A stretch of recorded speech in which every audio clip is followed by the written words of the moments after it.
모스크바가 공습으로 동부 우크라이나를 강타하면서 서방 지도자들이 수년 동안 지속할 수 있다고 경고한 치열한 전쟁에서 양측 모두에게 손실이 증가하고 있습니다.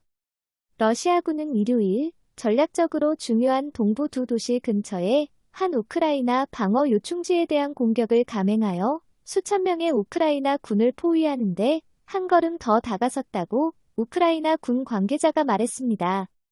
우크라이나 군은 세베로도네츠크와 리시찬스크의 대도시 남동쪽에 있는 작은 마을인 토시키우카 주변의 최전방진지로 증원군을 급파했습니다.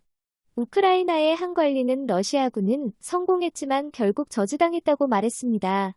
그러나 이 전투는 아직 러시아의 통제하에 있지 않은 루안스크 지방의 마지막 두 도시에 대한 우크라이나의 방어가 흔들리고 있음을 부각시켰습니다.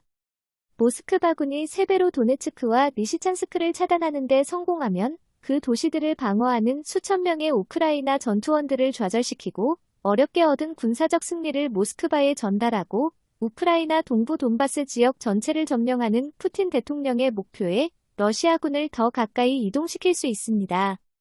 일요일 오후 우크라이나 전차와 브레드 다연장 로켓 시스템 여러 대가 토시키우카와 전선의 다른 지역들로 향하고 있는 것이 목격되었습니다.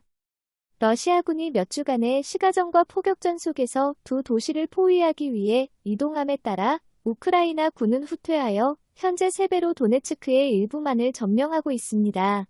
여기에는 수백 명의 민간인이 은신하고 있는 것으로 추정되는 화학 공장이 포함되어 있으며 최근 며칠간은 러시아의 폭격이 시들해지고 있다고 루안스크의 세르이 하이다이 주지사는 일요일에 말했습니다.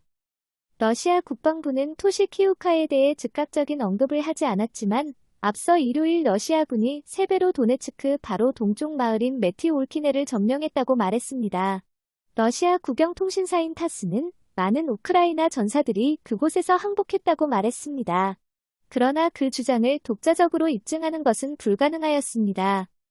토시키우카는 세베로도네츠크 주머니라고 불리는 곳에서 방어벽의 중요한 역할을 해왔습니다. 모스크바가 최근 몇 달 동안 군사력의 대부분을 쏟아부었던 돈바스 지역에 위치한 이 주머니는 러시아군에 의해 약 4분의 3이 포위되어 있습니다. 이 지역은 굴곡진 평야들, 농장들, 탄광 마을들로 이루어진 곳입니다. 이제는 우크라이나 군이 마을 도로들을 이용하여 오고 가는 서쪽의 좁은 틈만을 남겨두었습니다. 그 마을 도로들은 종종 러시아의 포격의 표적이 되었습니다. 그리고 러시아군은 그 틈을 메우기 위해 조금씩 전진하고 있습니다. 만약 우크라이나 군이 토시키우카의 전선을 보강할 수 없다면 이는 러시아군이 남쪽 방향에서 올가미를 단단히 조여 우크라이나 군이 포위망 내에서 기동할 수 있는 면적이 줄어들 것이라는 것을 의미합니다. 그것은 또한 러시아군이 리시찬스크와 세베로도네츠크로 가는 몇 안 되는 우크라이나 보급로들을 위협할 수 있게 할 것입니다. 볼로디미르 젤렌스키 우크라이나 대통령은 이달 초 이 두 도시 전투에서 동부 우크라이나의 미래가 결정될 것이라고 말했습니다. 우크라이나가 세베로도네츠크 시가전에서 버티기로 한 것은 처음부터 도박이었습니다. 우크라이나의 전략은 러시아가 막대한 포병 이점을 감당할 수 없는 도시 안에 가까운 거리에서 싸우는 것이었습니다. 그러나 세베로도네츠크의 군인들과 시베르스키 도네츠강의 서쪽 강둑에 있는 이웃 마을 리시찬스크에서 그들을 지원하는 군인들은 매일 포위될 위험에 처해 있습니다. 러시아 포병대는 매일 수천 개의 포탄으로 도로, 다리 및 우크라이나 진지를 강타했다고 우크라이나 군대가 추정하고 있습니다.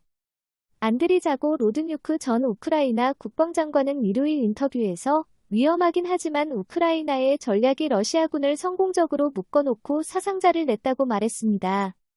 현재 주요 목표는 돈바스에 있는 러시아인들을 완전히 지치게 하는 기회의 창을 이용하는 것입니다. 라고 그가 말했습니다. 게다가 그는 더 멀리 서쪽에 있는 다른 장소에서 나중에 후퇴해서 싸우는 것보다 지금 싸우는 것이 더 낫다고 덧붙였습니다. 러시아 국방부는 우크라이나 군을 돕기 위해 의용군으로 참전한 한국인 4명이 숨졌다고 17일 주장했습니다. 러시아 국방부는 이날 우크라이나 측 외국인 의용군 현황 자료를 통해 우크라이나에 들어온 한국 국적자는 13명이라고 발표했습니다. 또 이 가운데 4명이 사망했고 8명이 떠났으며 1명이 남아있다고 설명했습니다. 러시아 국방부는 해당 인물들을 용병으로 규정했습니다. 아울러 우크라이나 측이 매일 인명과 군사 장비의 대규모 손실을 보는 상황이라고 주장하면서 외국 용병 수가 줄어들었을 뿐 아니라 사실상 유출이 일어나고 있다고 덧붙였습니다.